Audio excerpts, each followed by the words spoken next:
All right, let's talk about Russell Wilson and the Denver Broncos. All of a sudden, we kind of wrote them off, but they didn't write back, I suppose, as they have, won 3 straight games. They're, one of the many teams that are currently fighting for a 7th spot in the AFC. It feels like basically the entire conference is currently fighting for that spot at this point.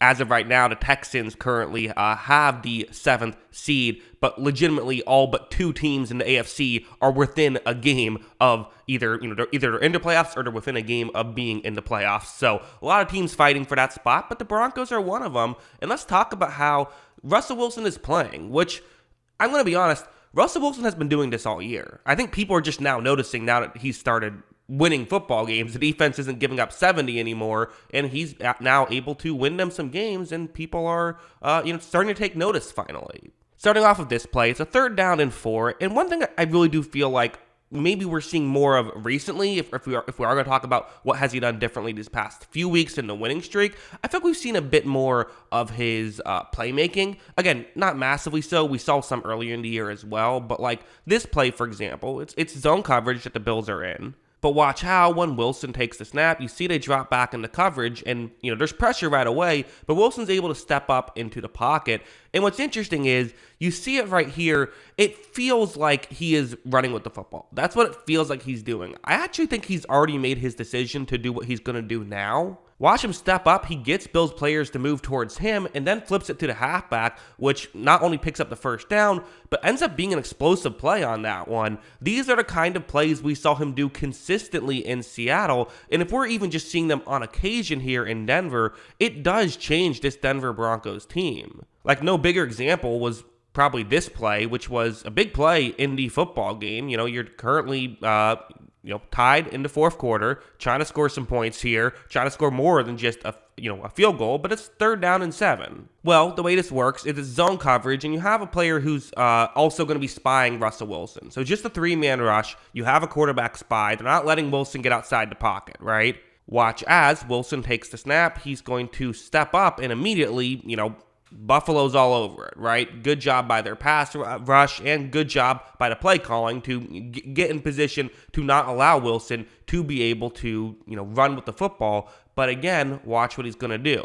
He flips it to a running back who then picks up the 1st down. That's what you want to see if you're a Broncos fan, and that's what you're seeing if you're a Broncos fan. So the fact that these kind of things are back, because that was the weird thing about last year, right? I mean, to some degree, you could look at it and say, well, on a lot of these plays, guys weren't getting open last year. What is a quarterback supposed to do? But there also wasn't really this last year, which I think, that's a big part of his game as well. We're seeing this again. Of course, this play was absurd, which, for one thing, got to give credit to Sean Payton, right? A guy who got a lot of criticism to start this season, but, really good stuff on this, just with going for it. 4th down and 2, a lot of head coaches play, conservative here. I think he has the right mindset of we might need to convert a 4th down or 2 in this game to beat Buffalo. This is an opportunity to go up 10 instead of just going up 6. Let's try to make the most of that opportunity. But right off the bat, you're going to see they, run a play action, and, this is not going so well. Buffalo player doing a good job of hanging with Wilson as well, not letting Wilson get outside. So Wilson basically just got driven straight back. He's mostly just going to throw a desperation play. It actually reminds me a little bit of, if you remember, in the, infamous or famous, depending on how you look at it, comeback between Seattle and Green Bay, when Green Bay made 37 mistakes in the final few minutes to lose that game. Wilson had a similar wild 2-point conversion play that allowed Seattle to go up 3 points before Aaron Rodgers tied it as time expired. He didn't tie it, Mason Crosby tied it, but he led the drive to tie it, and then Seattle won in overtime. Anyway, kind of a similar situation. Just throw it up. Hopefully something good happens. Watch as Wilson does throw it up, and there's a small window. I mean, not a big one here. You're going to have to hope this works out. And as you see, really great play from Courtland Sutton.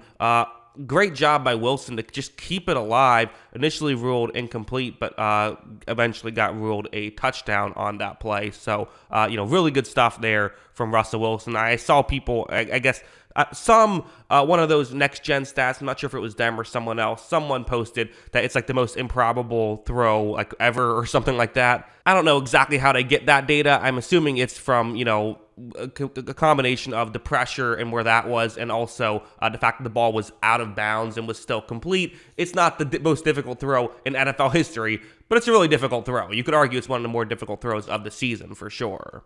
And then we also saw stuff like this, which is, this is going to be a 3rd down and 4 situation. And this frustrates defenses. And this does kind of, in many ways, change how you have to play someone like Russell Wilson. And I think that's one of the things that makes Wilson so effective is he does legitimately add value in theory, as long as he's just Russell Wilson on the football field, because a play like this, it's still zone coverage, but you have, quarters coverage. So you're not really covering over the middle of the field that much. You're really trying to take away the deep stuff. That's what Buffalo wants to do in this game. However, when Wilson takes the snap, he looks up and steps up in the pocket and immediately realizes, look, there's a ton of space over the middle, and it makes sense, right? You have some players running over the middle, so with only 3 guys covering there, they're going to be taken away, and now here for Wilson, it's like, well, 3rd and 4. We don't need 20 yards on this play. We need 4 yards on this play. So watch him step up in the pocket, and he gets about 10 yards on the play because of the fact that, in part, the Bills were running a certain kind of defense,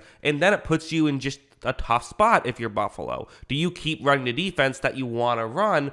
But if you do, Wilson can beat you this way. And you almost have to just say, yeah, we're going to play man coverage if we want to. We're going to play, quarters coverage if we want to, and live with the Russell Wilson scrambling stuff. But the issue is then, bad things can happen. Seemed like they also tried stuff like this at times, where what they're going to do is it's a zone coverage blitz. That's what they're doing. So trying to send an extra guy to not just get pressure on Wilson, that's a part of it, obviously. But it seems like another aspect of it is send an extra guy just means he can't scramble. He can't move outside the pocket. Hopefully you can force him to have to get rid of the football quickly, and then you just trust your secondary can make the play. However, Wilson takes the snap, and very quickly, pressure was picked up, but also very quickly, Judy is open on this play. You see I pause it right before the ball gets there. He's wide open, finds a gap in coverage, and no one's really even close to him. This is an issue for Buffalo, but this is great stuff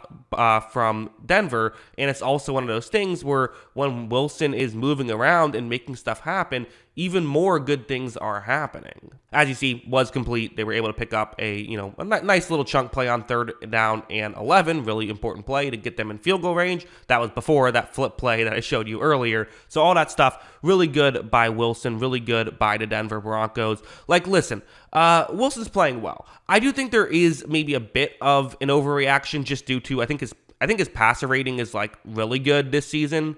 In fact, he's currently has the 4th highest passer rating. But, passer rating is not a perfect stat. You look at the top 5 quarterbacks in passer rating on the year: Brock Purdy, Tua, Dak Prescott, Russell Wilson, and Kirk Cousins. Not exactly the guys you would say are the top 5 quarterbacks in football. That being said, I do think he's playing very well. And I think that the question still is he worth the contract? I still don't think he's at that point, but he's someone who you can win games with, and he's at the very least looking like and showing flashes of being worth the contract. So if he can just get this consistently and start being more, get rid of some of the negative plays and really consistently do this, I don't think it's crazy to say that Denver could be a playoff team soon. Whether it's this year, whether it's next year, it's possible. Again, what's the ceiling? Paying Russell Wilson $50 million? Well, we'll see. But as a whole, playing really good football right now, which I said after week 2. So, he's been doing this for a while. That's what I think. What do you think? Let me know in the comments below. Always love hearing from you. And of course, as always, thanks for watching.